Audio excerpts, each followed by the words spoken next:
nous continuons avec notre panel d'invités. À présent, nous sommes avec un invité connu de la maison, Aimé Mozart Elisha, juriste communicateur. Aujourd'hui, on ne va pas parler de problèmes de foyer, on ne va pas parler de mariage, on ne va pas parler de divorce, mais on va parler de quelque chose qui génère du fonds. Oui. C'est ça. On va parler des commerçants aujourd'hui. On va parler des commerçants. Oui. Et qui peut devenir commerçant, Mozart? Déjà, il faudrait Bonjour. savoir... Bonjour Stéphanie.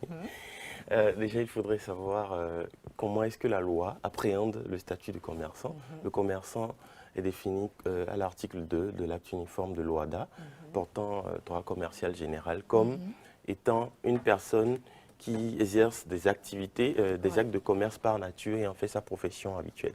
Alors, le commerçant, pour devenir commerçant, on peut être une personne physique, une personne morale.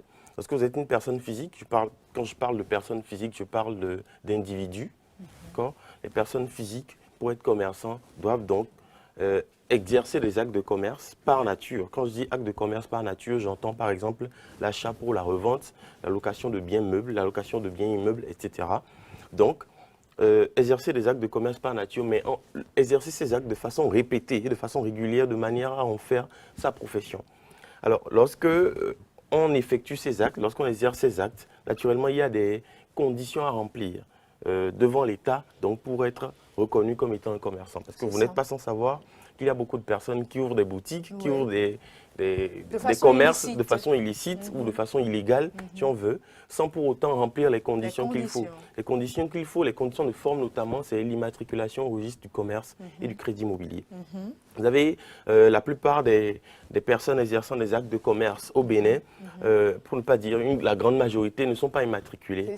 Et ce qu'ils se disent, ou ce qu'ils se disent généralement, c'est qu'en s'immatriculant, ils se mettent sous le joug de l'État et donc seront obligés peut-être d'être beaucoup plus imposés, de payer beaucoup plus d'impôts, de faire face à beaucoup plus d'obligations, ce qui n'est pas forcément le cas. On aura le temps de parler de ça aussi. Ok, d'accord. Oui. Parce que, comme tu l'as dit, hein, c'est la peur des taxes, c'est la peur des impôts qui fait qu'on reste parfois dans l'illégalité. Alors, quelles sont les personnes qui ne peuvent pas avoir la qualité de commerçant? Les personnes qui ne peuvent pas avoir la qualité de commerçant, c'est déjà les fonctionnaires d'État.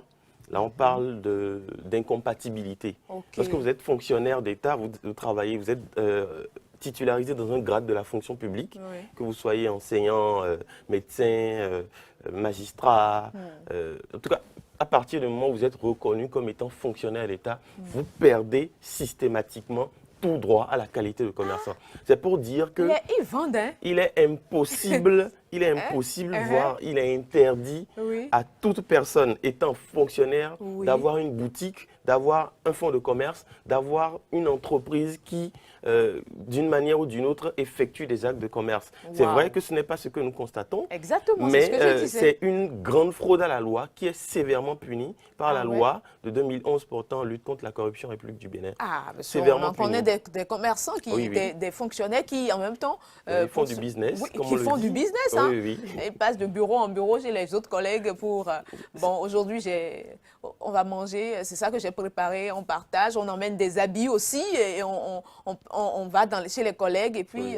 Non, à partir du moment où vous êtes fonctionnaire, il vous est interdit en principe d'exercer des actes de commerce, donc d'acheter des choses et de les revendre, et de le faire à titre de profession habituelle. À moins que vous démissionnez de votre fonction d'agent de l'État, et à partir de ce moment, vous pouvez revenir ça, c'est les petites choses que moi j'ai citées. Hein. Ce que j'ai dit tout à l'heure, ça, c'est les comme on le dit. Absolument. Parce qu'il y en a qui le font... Il y a des fonctionnaires qui ont des entreprises. Oui, des entreprises en bonne et due forme. Ils gagnent des marchés publics Vraiment.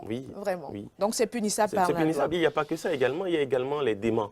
Lorsque je viens de parler des incompatibilités, mais il n'y a pas que les fonctionnaires pour les incompatibilités, il y a également les avocats, les notaires, les magistrats, les personnes qui exercent des professions libérales qui ne peuvent pas prétendre à la qualité de commerçant.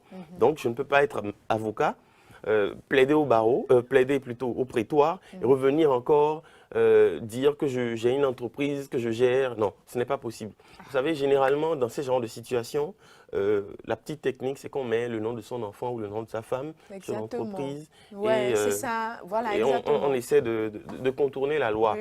Ce n'est pas une infraction en soi, pas forcément, mais quand même, à partir du moment où la loi de 2011 dit que directement ou indirectement, lorsque vous êtes amené ou lorsqu'on découvre que vous êtes lié à une entreprise, vous êtes sanctionné de la même manière, il faut constater que ça devient un peu comme une manière donc de frauder et donc devient certainement punissable par la loi de 2011. Alors, quelles sont les formalités à observer? Je crois bien, hein, quelles sont les formalités à observer pour être un commerçant, pour devenir commerçant? Pour devenir commerçant, je venais de le dire, il faut la formalité la plus simple, donc c'est l'immatriculation au registre du commerce et du crédit immobilier. Vous savez, le registre du commerce et du crédit immobilier, c'est un ensemble d'outils. C'est d'abord un registre composé d'un ensemble d'outils permettant donc d'identifier la liste des commerçants régulièrement inscrits, qui exercent régulièrement leurs activités sur le territoire national. Et le registre de commerce et du crédit immobilier est tenu par le greffe des tribunaux de première instance. Lorsque vous voulez créer une entreprise à Cotonou, le registre du commerce et du crédit immobilier dans lequel vous devez vous immatriculer, c'est le registre du commerce et du crédit immobilier de Cotonou, du tribunal de première instance de Cotonou. Et si c'est à Calavi exactement, c'est encore le registre du commerce tenu par le greffe. Et quel avantage on peut tirer de l'immatriculation? L'immatriculation confère des avantages. Le premier avantage, c'est déjà d'être reconnu comme par la loi, comme étant un commerçant. À partir de ce moment, vous pouvez prétendre à des marchés publics. Vous pouvez prétendre à soumettre des dossiers, suite à des avis d'appel d'offres. Et lorsque vous êtes reconnu donc, comme étant commerçant, vous bénéficiez du droit d'être électeur ou d'être éligible à la CCIB. Ça veut dire que seuls les commerçants qui sont régulièrement immatriculés peuvent décider ou peuvent prétendre occuper un poste à la Chambre de commerce et d'industrie du Bénin ou même encore aller élire ou procéder à l'élection des membres de la CCIB. Lorsque vous êtes commerçant par contre et que vous n'êtes pas immatriculé, vous payez les impôts au même titre que les commerçants qui sont immatriculés, vous payez les mêmes impôts, vous payez les mêmes taxes, sauf que à l'opposé, on ne vous reconnaît pas le droit d'être électeur et le droit d'être éligible à la CCIB. Waouh! Et y a-t-il des avantages à ne pas s'immatriculer au registre de commerce? Oui, les avantages, c'est ça. Donc, à ne pas s'immatriculer, il n'y a pas d'avantage. Il n'y a pas d'avantage. Le conseil qu'on pourrait donner dans ce cas, simplement, c'est de dire à toutes les personnes qui pensent que rester dans l'illégalité en qualité de commerçant leur profite beaucoup plus que rester dans l'égalité.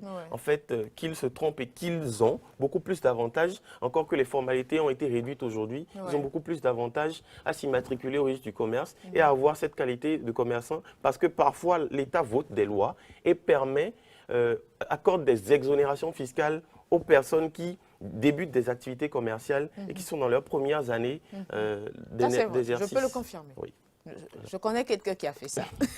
Alors, un conseil, hein? Oui, le conseil, donc, c'est de s'immatriculer et déjà ensuite d'aller sur www.legibénin.net pour vous informer sur toute l'actualité juridique au Bénin et pour avoir également des astuces et conseils en matière juridique.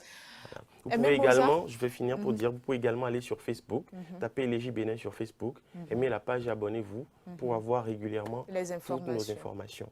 L'actualité juridique. Voilà. La prochaine fois, ramenez-nous en fait ce qu'il faut vraiment pour créer son commerce, son entreprise, le fonds qu'il faut pour aller s'immatriculer. On parlera de ça. On va parler de ça. En fonction des entreprises, si c'est une société à responsabilité limitée, une société anonyme, une société en commandite simple, on parlera de ça. On aura le temps d'en parler.